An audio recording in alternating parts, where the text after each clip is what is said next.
So yesterday we looked at function generation using relative poles, both 2 position and 3 position generation, and that kind of concludes our investigation of the graphical techniques. We will come back to some of them when we do coupler curves in more detail, because we did not really focus a lot on path generation. But that is a separate topic that we will deal with a little bit later. Okay. But graphical synthesis for motion generation, extreme positions, dead center positions, function generation, and path generation for like specific points. These are the things that we have looked at, and also slider crank synthesis to some extent for 2 position generation. So what you will notice with all these graphical techniques is that, one, they are very simple, so they can give you some quick solutions. They are also very intuitive, so they give you a very good picture of how to go about it, because it is all based on geometry, which is very convenient. It is easy to understand and easy to apply as well. So in many cases a graphical solution may be suitable for your application. One of the things that we saw with these methods is, in all of them, what we essentially did was, once you do the synthesis, what you can guarantee is that the linkage can be assembled in those specific positions that you designed for. That is the only guarantee you have. You really do not know what is going to happen in between the positions, and in many cases it may happen that your design may not be suitable because of something that happens in between the precision points that you chose, the specific positions that you chose for your synthesis. So usually, apart from, if it is a crank, if you want a crank rocker, you do the Grashof check, but apart from that, for other linkages that you design, it is always a good idea to either make a model, either on the computer or a physical model, and see whether it is able to traverse all those positions smoothly, okay, whether it is able to go from one position to the other. One of the problems that can occur is what is called a change of branch or assembly configuration. A 4 bar can be assembled in 2 configurations, right. You have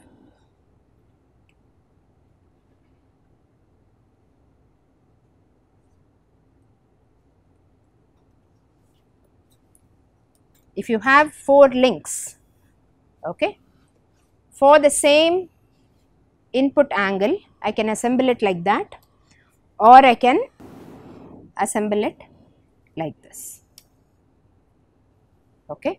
So if I say this is OA, A, B, this will be A, B dash, OB. So these are the 2 possibilities, and usually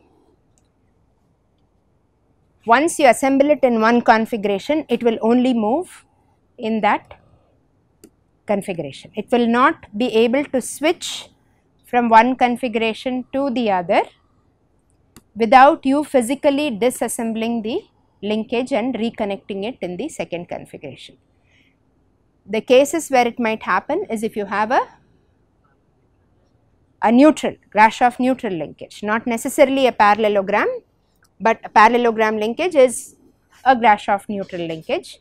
So if you have the condition S plus L equal to P plus Q, then when it goes through a change point, it might actually change configurations, okay. But in general, you will not be able to go from one configuration to the other without physically disassembling the linkage. So one of the problems that you are likely to encounter is, you may synthesize a linkage, okay, for say 3 positions, motion generation, okay, and then you find that you make the model, you try to move it, it is hitting only 2 positions. But you know that the third one also should be on that, because it lie, you know, it's the moving pivots lie on circles, right. What may happen is that 2 of those positions may be on one configuration of the linkage and the third position may be on another configuration. So, from the synthesis you could only guarantee that it will be assembled in those 3 positions, but whether it will be able to move. So, in this case it will not be able to move to one of the positions because it lies on the other branch or other assembly configuration of the linkage. So, which is a problem for you. So, one way is to actually make a model and try to find whether it moves to all 3 positions. You can also look at, so the other thing you could do, which is kind of easier to do when you are doing graphical synthesis, is to basically assemble the linkage in the 3 positions. So, say I have designed for motion generation A1 B1, A2 B2, A3 B3, okay, I wanted these 3 positions, okay, and I find easy enough, A1, A2, A3 should lie on a circle, so I find OA. Similarly, B1, B2, B3 lie on a circle and I find OB, which is the center of that circle. When I do this, I can assemble the linkage. You can assemble the linkage in those 3, so you can basically draw the linkage in those 3 positions and then look at the angle between the output link and the coupler. So, if you look at this angle, okay. So, you look at the angle between OB, B and A in the 3 positions. So, here also I look at it, the angle is in this direction, okay. Now, in this position if I draw that angle OBB to A, it has changed direction. So, that gives you an indication that it is not going to be able to reach all 3 specified positions in the same branch of the linkage. You would have, so that means it is not a suitable solution for your application. So, with graphical thing you will just have to go back and try something else, maybe change one of the moving pivots, okay. So, that would be, or yeah, so change one of the moving pivots. So, it would be, that is one of the disadvantages of the graphical process, because if you keep hitting the wrong solution, then it is going to be quite time consuming. If you get a suitable solution quickly, you are lucky, but if not, it can become quite tedious to look for alternative solutions, okay. So, the way to check is to draw the linkage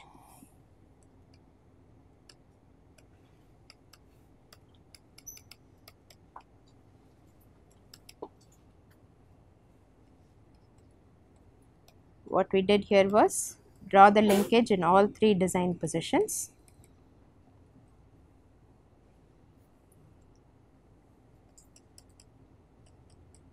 Inspect the angle between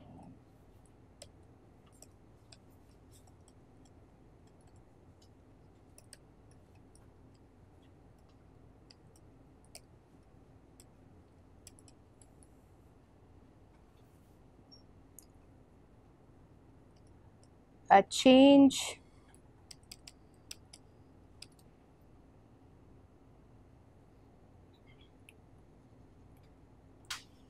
in direction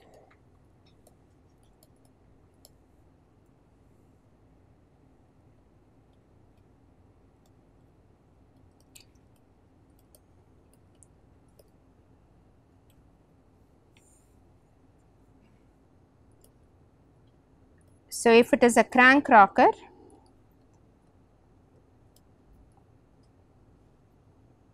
or a drag link,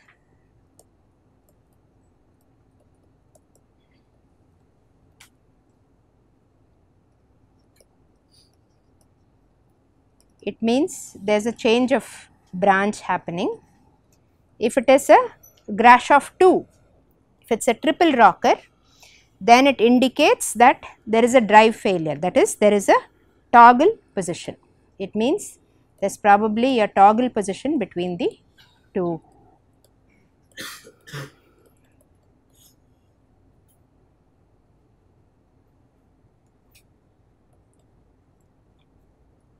For a triple rocker, which is a non-Grashof. So, this is a quick way you can determine whether your solution is going to perform as indicated. Again, the other problem could be how it reaches the positions 1, 2 and 3. We have not said anything about taking that into consideration while doing the graphical analysis. So, it may go 1, 3, 2. If it is a crank rocker, you can always start from a different position, change the direction, because it can rotate. So, if I am supposed to reach 1, 2, 3 and instead it is doing 2, 3 or let us say 1, 3, 2. Okay. So, all I have to do is drive it in the, if it is a crank rocker, I just need to drive it in the opposite direction. Drive the crank in the opposite direction if it is a crank rocker, right. So, in the crank rocker, I can always start at some other position and still manage to get the 1, 2, 3, but that is not the case with a linkage that is not a crank rocker. Okay. I will not have that flexibility to do that, in which case I may again have to go back and redesign. Okay. So, these are some of the problems that we encounter because of the fact that our synthesis is wholly based on specific positions and not on the behavior in between those positions. You will actually find that even with the analytical methods, in many cases we will encounter the same thing, but analytical methods, once you code it, you have more flexibility to cycle through a number of solutions as opposed to the graphical methods. Okay. So, one of the first things we will look at is, so we saw especially for function generation, right, we said, say take the example of the valve opening. You may want the valve to open in a specific relationship with respect to the input. Okay. The input may be uniform, but depending on the application, when I am at the later end of the scale, I may want the valve to open in a certain way, in an earlier end of the scale I may want it. So, there may be a specific relationship. So, I may have, all I am telling you is, okay, I have a black box, I have containing a linkage, I have a specific function x and I want a specific output, and that may happen with this kind of a linkage that is inside this box. Okay. This is what is happening phi and psi. Okay. So, I have a black box which contains a function generator, and I may want a specific relationship between the input and the output in a certain range for the input variable. Okay. If x varies from x0 to xf, in that particular range I want the output to vary in a certain manner. Now if I use a linkage like this, okay, I may be able to achieve that an exact match. So x would be say proportional to phi, okay, the input angle phi, and y is proportional to psi. Okay, I can set it up so that x. Now I can get the exact relationship between x and y, perhaps only at certain specific points of the linkage movement. Those will be the precision points where exactly it matches what I need. Okay. In between I may have error. So if I have, say, if this is x, this is y, and say I am looking for a function that does this. So I have y equal to f of x, which is the desired behavior I am looking for, okay, and this is the desired behavior I am looking for, say from x naught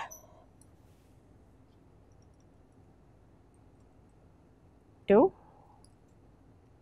some xf, okay.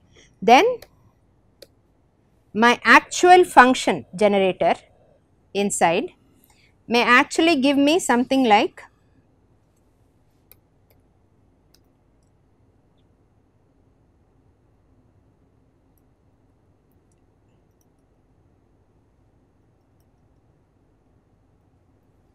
this. It may match exactly with what I need,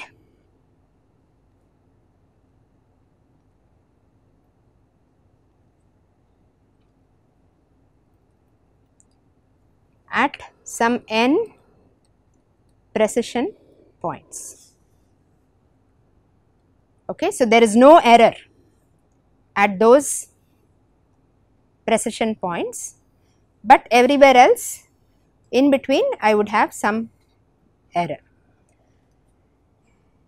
So if I look at my this is called structural error.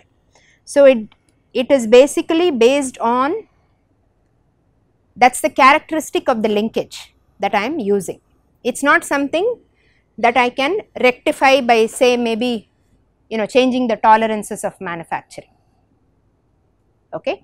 This is how the linkage behaves. The relationship between psi and phi is not going to match exactly the relationship between y and x, and so this is called the structural error of the linkage, and it may be something like, so here my actual, so if I look at these points, what will my error be? My error will be 0 at those points, but everywhere else I would have, there would be a difference between what my actual function is generating versus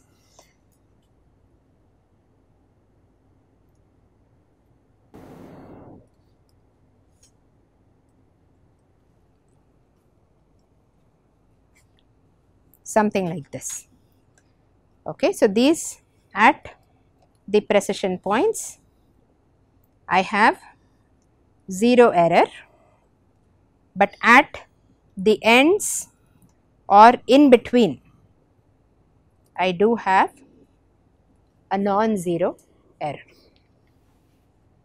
Okay, so this orange one is the actual linkage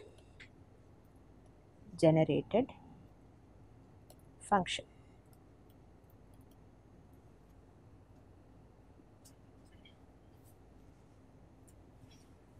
So structural error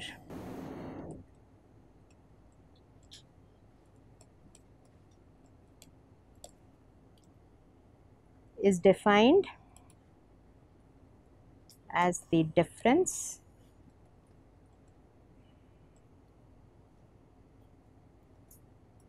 between the generated function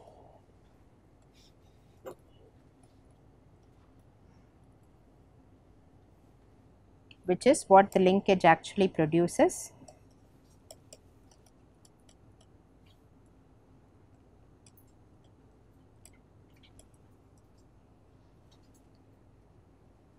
and the prescribed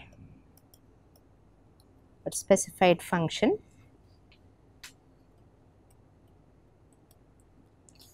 for a specified value of the input variable.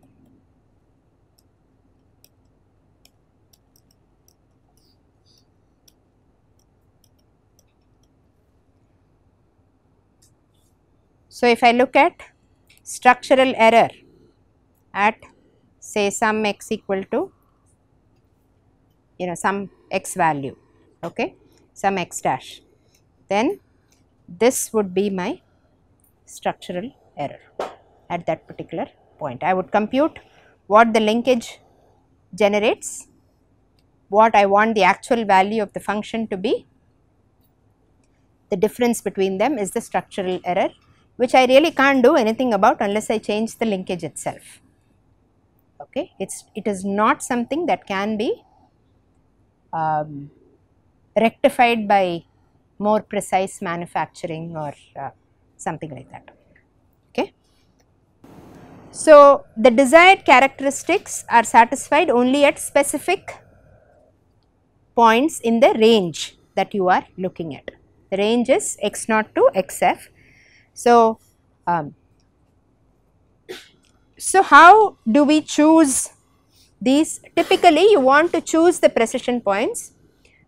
There may be, if you are looking at a range for the function, if you are only looking at, so for instance in motion generation, if you are only looking at specific positions, then those will be your precision points. Okay, those will be the configurations you choose.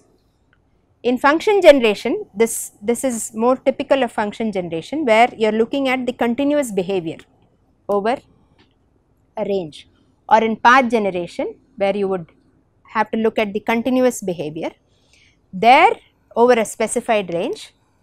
There you want to pick those precision points in such a way that you are minimizing the error over the entire range. Okay. So, you may want the precision points may be a design criterion because you want to hit certain specific spots, in which case you do not really care what happens in between those positions. As long as the linkage is able to move from one precision point to another, that is all you are concerned about.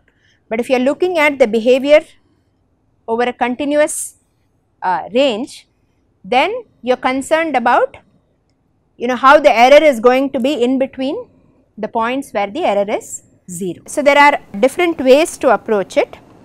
One is you choose the precision points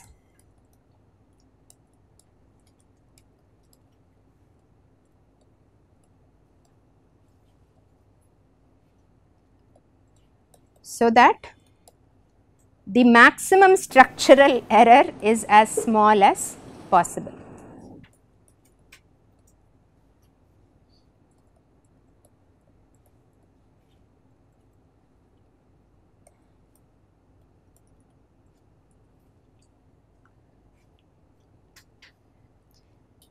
And the second approach is you use optimization.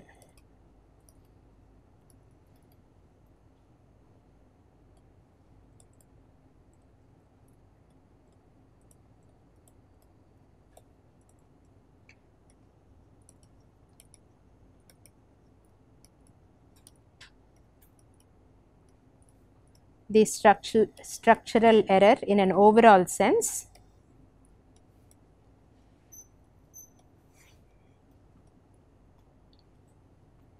in the entire range.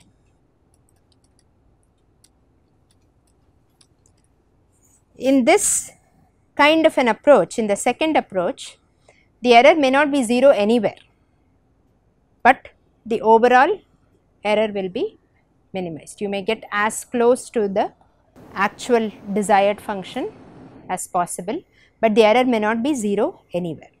In the precision point approach, you have 0 error at specified points, but the error at other places may be higher. Okay. So, error may not be 0 anywhere. In the case of path generation, your structural error may be defined differently. Function generation, it is easy. You have one algebraic quantity, the angles, so you can just do what we did now.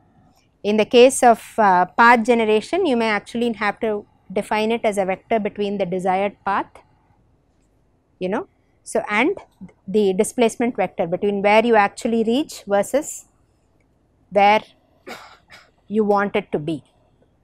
Okay. So, it may be that kind of vector, and if it is path generation with prescribed input timing, meaning at a specific point of the input I want to be at a certain path, versus overall path you look at the normal distance, how far you are. So, it would differ based on, so those the error computation will be more complex than in the case of function generation, where you can easily see that there is one quantity, there is an input and an output quantity, algebraic quantities that can be related. Motion generation, you may have, because you are looking at both path and orientation there. In the case of motion generation, you have the path of a point plus the orientation of the rigid body. So, you may have to look at multiple structural error curves to analyze the error in those cases. So, let us look at this first approach, which is the choice of precision points.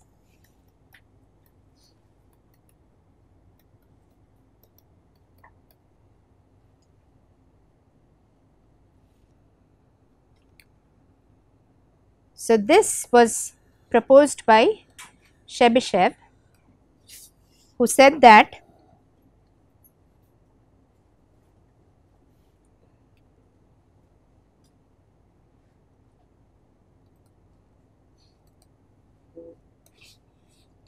the best linkage approximation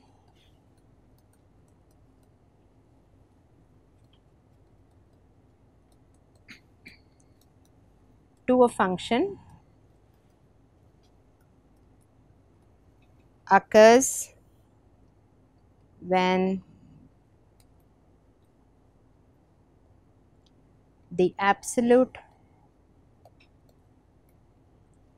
value of the maximum structural error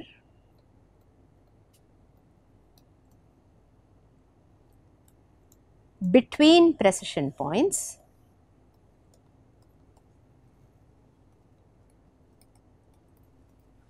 and at both ends of the range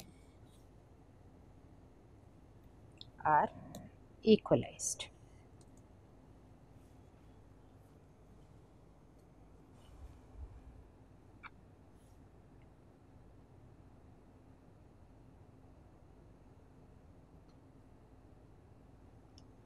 So, this Chebyshev spacing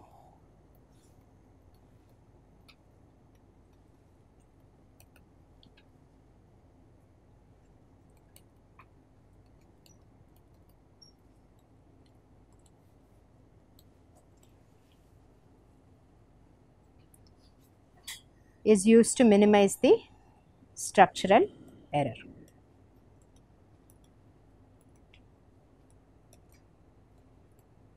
So, you choose the precision points in a specific way to minimize the structural error, and then of course you know how to do the synthesis for a specified number of precision points. And this is actually like a first step approach. After that you will start taking smaller intervals and try to minimize the error, but we will only look at this over the range that we are interested in. We will look at the spacing, the precision point spacing.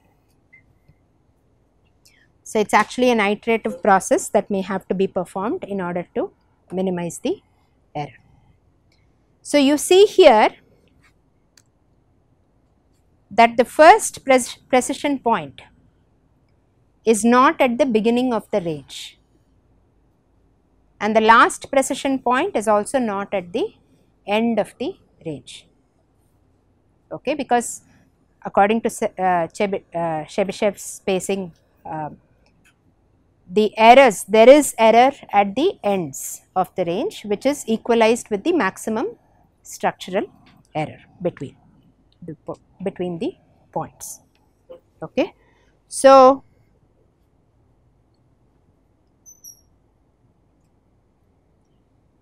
and for function generation we usually measure the angles from the first. So, you can always take your phi naught equal to 0 without any loss of generality, because in function generation you are only concerned with angular displacements. Once you design the linkage, that relationship is maintained regardless of whether you scale up or down the linkage or reorient the linkage, okay. So, if you take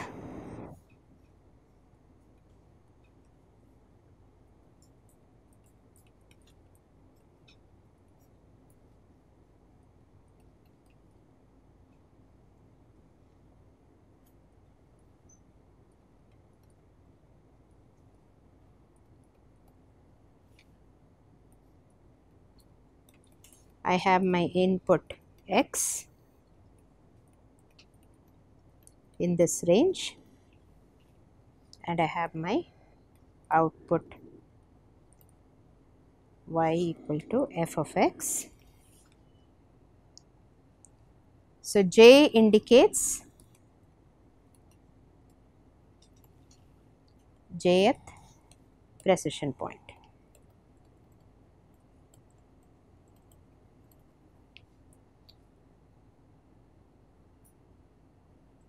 Okay. So,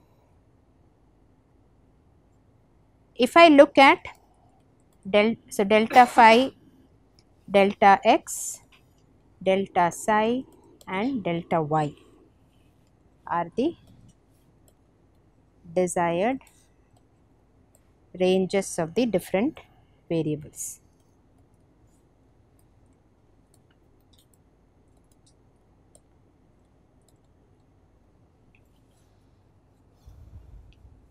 So, if I look at delta x is mod of xf minus x naught. Typically what we will do is we will assume a linear relationship between x and phi, similarly between y and psi.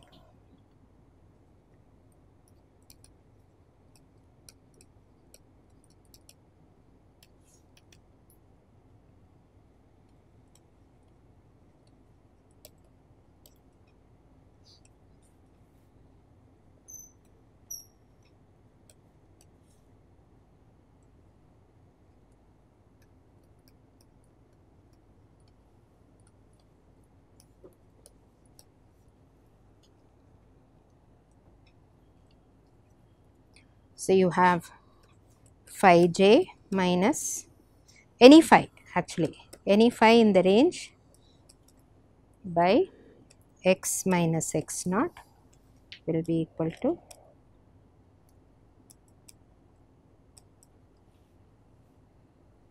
and you define delta phi by delta x as the scale factor r phi and psi j minus psi naught by yj minus y naught is delta phi by delta y. This is defined as the scale factor r psi.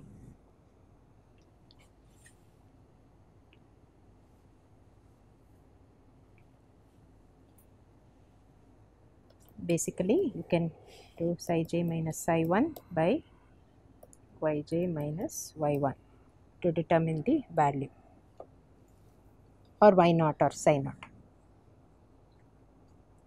It's a linear relationship, so any 2 points that you take, you have the. So r phi and r psi are called the scale factors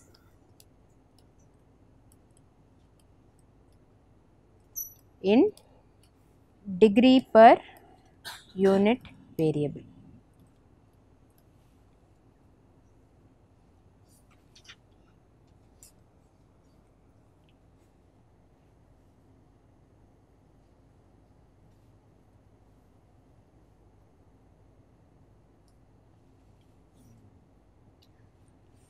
So there is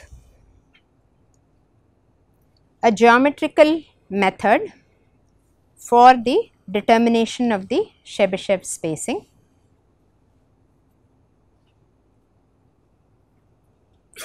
So let us say I have a range xf minus x naught, okay, and say I want to determine 4 precision points in this range. So if I determine 4 precision points, I will get 3 angular displacements for this, okay. 4 precision points in this range, okay. So the first thing we do is we draw a circle with diameter equal to the range, proportional to the range, okay, not necessarily equal, it should be proportional to the range. Then if I want 4 precision points, okay, say n is number of precision points,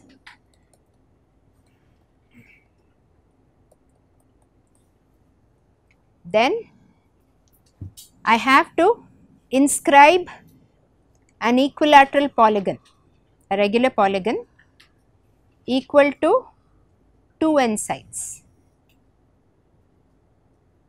okay. So this is an octagon, I want 4 precision points, so I draw an 8-sided polygon, regular polygon, such that 2 of its sides are vertical, okay. Here I have to inscribe it in such a way that 2 of its sides are vertical. So if I look at how would I do that, I know what is the angle subtended by any of these. So if I have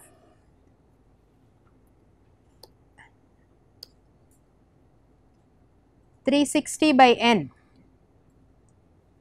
in this case would give me 45 degrees, okay. So I would, this would be half of that, so I would draw, and this angle would be 45, okay. So I can determine what would be the side of the polygon by constructing this. I draw this, this would also be 22.5 degrees, okay. So I know the side of the polygon, so I can construct. Typically you only need to construct 1/2 of the polygon, you do not need to construct the full polygon, okay. So I can just construct I know the length, I just construct it like that. Okay. Then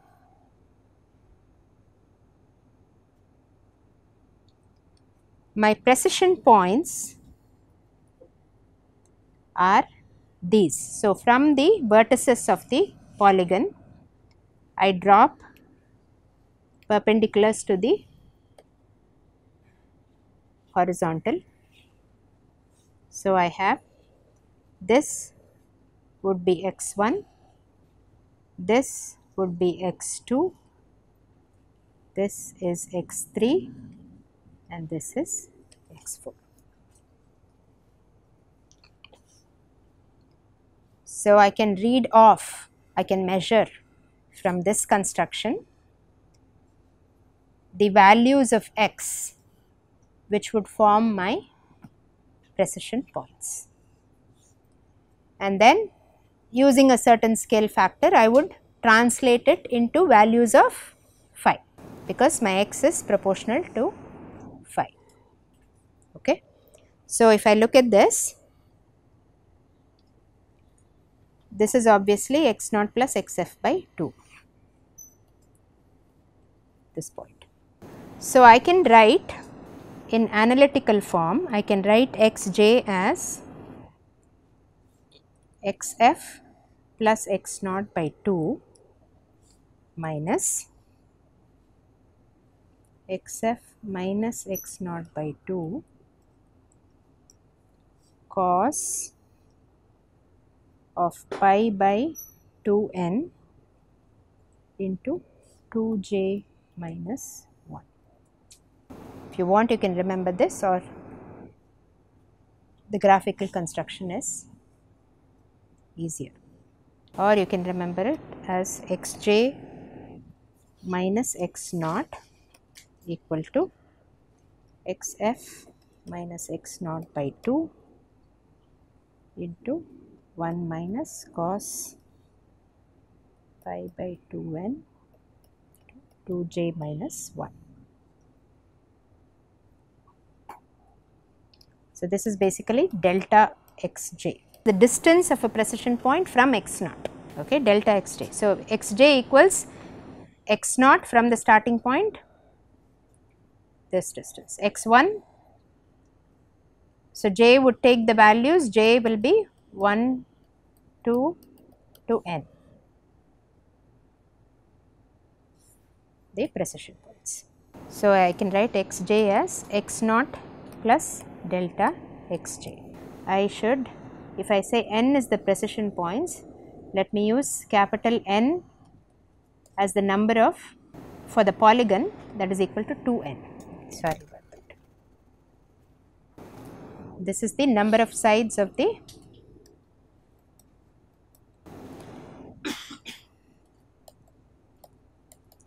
inscribed polygon. Typically, if you are doing for 3 precision points, because that is what you have learnt synthesis for so far. So, you would have a hexagon, okay, you would have a hexagon, and you can find the 3 precision points of the using the hexagon, okay, and the central point will also be a precision point in that case of the hexagon. So, we will do an example in the next class for function generation using this spacing.